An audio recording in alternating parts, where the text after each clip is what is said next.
അപ്പോസ്തല പ്രവർത്തനങ്ങൾ 28 അധ്യായം 1 മുതൽ 31 വരെയുള്ള വാക്യങ്ങൾ. മാൾട്ടായി ഞങ്ങൾ രക്ഷപ്പെട്ടു കഴിഞ്ഞപ്പോൾ മാൾട്ട എന്ന ദ്വീപാണ് അതെന്ന് മനസ്സിലാക്കി. അപരിചിതരെങ്കിലും സ്ഥലവാസികൾ ഞങ്ങളോട് അസാധാരണമായ കാരുണ്യം കാണിച്ചു. മഴക്കാലം വന്ന് ചേരുന്നത് കൊണ്ട് തണുപ്പായിരുന്നത് അവർ തീ കൂട്ടി ഞങ്ങളെ സ്വാഗതം ചെയ്തു. പൗലോസ് കുറെ ചുള്ളിക്കമ്പുകൾ പറക്കെടുത്ത് തീയിലിട്ടു. അപ്പോൾ ഒരു അണലിപ്പാമ്പ് ചൂടേക്ക് പുറത്ത് ചാടി അവന്റെ കയ്യിൽ ചുറ്റി. പാമ്പ് അവന്റെ കയ്യിൽ തൂങ്ങിക്കിടക്കുന്നത് കണ്ട് നാട്ടുകാർ പരസ്പരം പറഞ്ഞു, ഈ മനുഷ്യൻ ഒരു കൊലപാതകയാണെന്നതിന് സംശയമില്ല. അവൻ കടലിൽ നിന്ന് രക്ഷപ്പെട്ടെങ്കിലും ജീവിക്കാൻ നീതി അവനെ അനുവദിക്കുന്നില്ല. അവൻ പാമ്പിനെ തീയിലേക്ക് കൂടനിട്ടു. അവൻ അപകടമൊന്നും സംഭവിച്ചുമില്ല.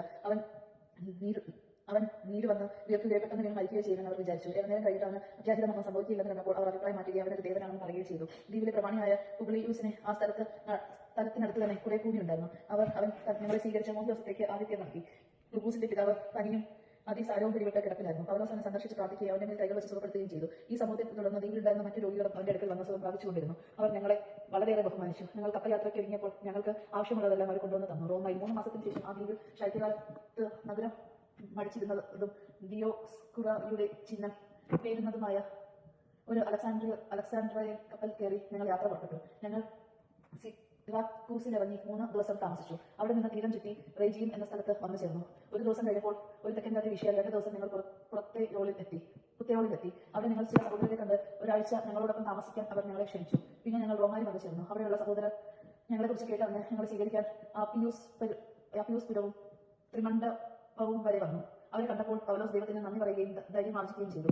ഞങ്ങൾ റോമ പട്ടണത്തിൽ പ്രവേശിച്ചു കഴിഞ്ഞപ്പോൾ ഒരു പടയാളിയുടെ കാവലോടെ ഇഷ്ടമുള്ളിടത്ത് താമസിക്കാൻ പൗലോസിന് അനുവാദം ലഭിച്ചു. യഹൂദരോട് പ്രസംഗിക്കുന്നു. 3 ദിവസം കഴിഞ്ഞ ശേഷം സ്ഥലത്തെ യഹൂദ നേതാക്കന്മാരെ അവൻ വിളിച്ചുകൂട്ടി. അവൻ സമ്മേളിച്ചപ്പോൾ അവൻ അവരോട് പറഞ്ഞു, സഹോദരരെ, ജനത്തിനും നമ്മുടെ പിതാക്കന്മാരുടെ ആചാരങ്ങൾക്കും എതിരായി ഞാനൊന്നും പ്രവർത്തിച്ചിട്ടില്ല. എങ്കിലും ഞാൻ ജെറുസലേമിൽ വെച്ച് തടവുകാരനായി റോമാക്കാരുടെ കൈകളിൽ ഏൽപ്പിക്കപ്പെട്ടു. അവർ വിചാരണ ചെയ്തപ്പോൾ വധശിക്ഷ അർഹിക്കുന്നതൊന്നും എന്നിൽ കാണാത്തതുകൊണ്ട് എന്നെ മോചിപ്പിക്കാൻ ആഗ്രഹിച്ചു. എന്നാൽ യഹൂദർ എതിർത്തു.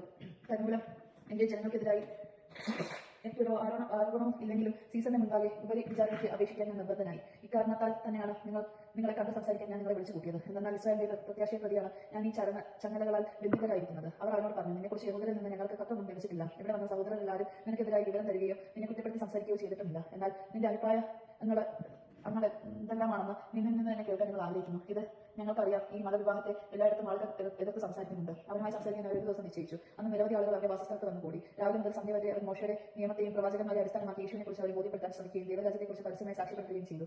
അവൻ പറഞ്ഞത് ചിലർക്ക് ബോധ്യപ്പെട്ടു, മറ്റു ചിലർ അവിശ്വസിച്ചു. അവർ പരസ്പര അഭിപ്രായ വ്യത്യാസത്തോടെ പിരിഞ്ഞു പോകുമ്പോൾ പൗലോസ് ഇങ്ങനെ പറഞ്ഞു, പ്രവാചകനായ യേശുവിലൂടെ പരിശുദ്ധാത്മാവ് നിങ്ങളുടെ പിതാക്കന്മാരോട് പറഞ്ഞിട്ടുള്ളത് ശരിയാണ്. നീ പോയി ജനത്തോട് പറയുക, നിങ്ങൾ തീർച്ചയായും കേൾക്കും, എന്നാൽ മനസ്സിലാക്കുകയില്ല. നിങ്ങൾ തീർച്ചയായും കാണുമെന്ന് ഗ്രഹിക്കുകയില്ല. അവർ കണ്ണുകൊണ്ട് കാണുകയും കാതുകൊണ്ട് കേൾക്കുകയും ഹൃദയം കൊണ്ട് മനസ്സിലാക്കുകയും മാനസാന്തരപ്പെടുകയും ഞാൻ അവരെ സുഖപ്പെടുത്തുകയും ചെയ്യുക അസാധ്യം. അത്രയ്ക്കും ഈ ജനതയുടെ ഹൃദയം കഠിനമായി തീർന്നിരിക്കുന്നു.